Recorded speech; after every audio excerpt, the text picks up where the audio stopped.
में भी छोरा पैदा किया और तीसरे बजट में भी छोरा पैदा किया। अशोक गहलोत जी ने माननीय मुख्यमंत्री थे, उन्होंने लास्ट के बजट में वहाँ छोरी पैदा हुई मगर छोरा पैदा नहीं हुआ। जो जवानी में छोरा पैदा करता है वो हमेशा काम में आता है। क्या एक शब्द पूरी राजनीति की दिशा बदल सकता है?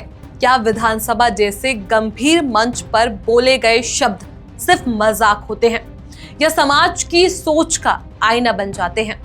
राजस्थान विधानसभा में बजट पर चर्चा चल रही थी, विकास योजनाएं और अर्थव्यवस्था पर बात होनी थी, लेकिन अचानक बहस बजट से हटकर मानसिकता पर आ गई। बीजेपी विधायक बहादुर सिंह कोहली ने मुख्यमंत्री भजनलाल शर्मा के बजट को छोरा और पूर्व मुख्यमंत्री अशोक गहलोत के बजट को छोरी बता दिया। इतना ही नहीं, उन्होंने ये भी कहा छोरा ही काम आता है। बस यही लाइन सोशल मीडिया पर वायरल हो गई। विपक्ष भड़क गया, राजनीति गर्म हो गई और अब सवाल सिर्फ बयान का नहीं बल्कि सोच का बन गया। नमस्कार, मेरा नाम है चेष्टा नागर और आप देख रहे हैं द हिंदी टॉप।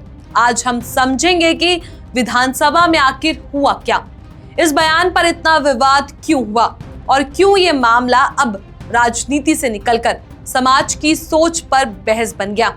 पूरा मामला राजस्थान विधानसभा के बजट सत्र का है। 11 फरवरी को राज्य की वित्त मंत्री दिया कुमारी ने बजट पेश किया था।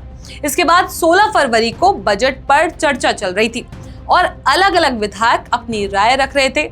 इसी दौरान बीजेपी विधायक बहादुर सिंह कोहली बोलने के लिए खड़े हुए।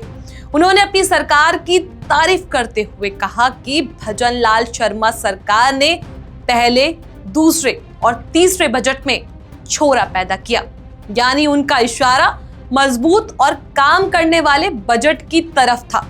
लेकिन इसके बाद उन्होंने तुलना करते हुए कहा कि जब अशोक गहलोत मुख्यमंत्री थे तब उनके आखिरी बजट में छोरी पैदा हुई और छोरा नहीं हुआ। में भी छोरा पैदा किया और तीसरे बजट में भी छोरा पैदा किया। अशोक गहलोत जी ने माननीय मुख्यमंत्री थे, उन्होंने लास्ट के बजट में वहाँ छोरी पैदा हुई मगर छोरा पैदा नहीं हुआ। जो जवानी में छोरा पैदा करता है वो हमेशा काम में आता है। इसलिए कांग्रेस आज विपक्ष में बैठी है। ये बयान जैसे ही आया सदन में हलचल मच गई।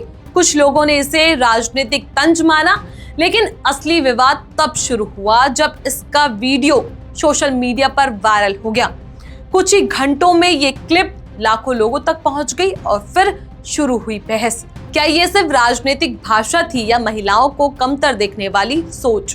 कांग्रेस और विपक्षी दलों ने तुरंत हमला बोला। यूथ कांग्रेस ने कहा कि ये बयान महिलाओं के सम्मान के खिलाफ है और 21वीं सदी में ऐसी सोच स्वीकार नहीं की जा सकती। आरजेडी की प्रवक्ता प्रियंका भारती ने भी प्रतिक्रिया देते हुए कहा कि ऐसी भाषा समाज में बेटियों के प्रति गलत संदेश देती है। सोशल मीडिया पर भी लोग दो हिस्सों में बंट गए। कुछ इसे मजाक बता रहे हैं तो कुछ इसे गंभीर मानसिकता का उदाहरण कह रहे हैं। अब यहाँ एक बात समझना जरूरी है, नेता अक्सर योजनाओं को मजबूत या कमजोर बताने के लिए अलग अलग उदाहरण देते हैं, लेकिन जब तुलना लड़का और लड़की से होने लगे तो मामला संवेदनशील हो जाता है। क्योंकि भारत जैसे समाज में बेटियों को बराबरी दिलाने के लिए लंबे समय से अभियान चल रहे हैं। बेटी बचाओ बेटी पढ़ाओ, महिला आरक्षण, महिला सुरक्षा कानून, ये सभी सोच को बदलने की कोशिश का हिस्सा है। अब थोड़ा राजनीतिक एंगल समझिए। राजस्थान में सत्ता बदलाव के बाद बीजेपी अपनी सरकार की उपलब्धियां दिखाने की कोशिश कर रही है, जबकि कांग्रेस विपक्ष में रहते हुए हर मुद्दे पर सरकार को घेरना चाहती है। ऐसे में ये बयान विपक्ष के लिए बड़ा राजनीतिक मौका बन गया। लेकिन इस विवाद का सबसे बड़ा सवाल राजनीति से बाहर का है। क्या नेताओं को अपने शब्दों को लेकर ज्यादा जिम्मेदार नहीं होना चाहिए? क्योंकि विधानसभा सिर्फ बहस की जगह नहीं, लोकतंत्र के सबसे बड़ा मंच भी होता है। यहाँ बोले गए शब्द सिर्फ सदन तक सीमित नहीं रहते बल्कि पूरे समाज तक संदेश बनकर पहुंचते हैं।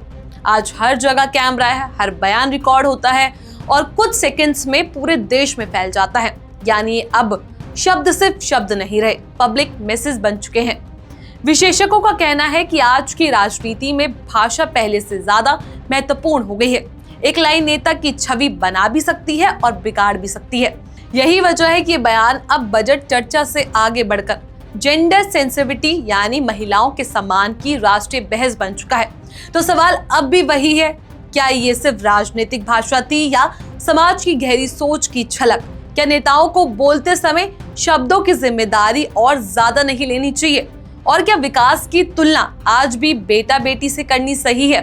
सच्चाई जो भी हो, लेकिन इतना तय है कि राजस्थान विधानसभा का ये बयान अब सिर्फ एक वीडियो नहीं रहा, बल्कि राजनीति, समाज और सोच तीनों पर बहस बन चुका है।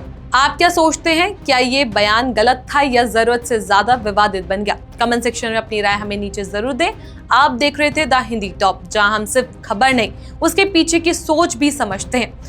ऐसी और भी वीडियोस के लिए आप हमारे चैनल द हिंदी टॉप को सब्सक्राइब कर ले। इसके अलावा आप हमें एक्स, फेसबुक और इंस्टाग्राम पर भी फॉलो कर सकते हैं।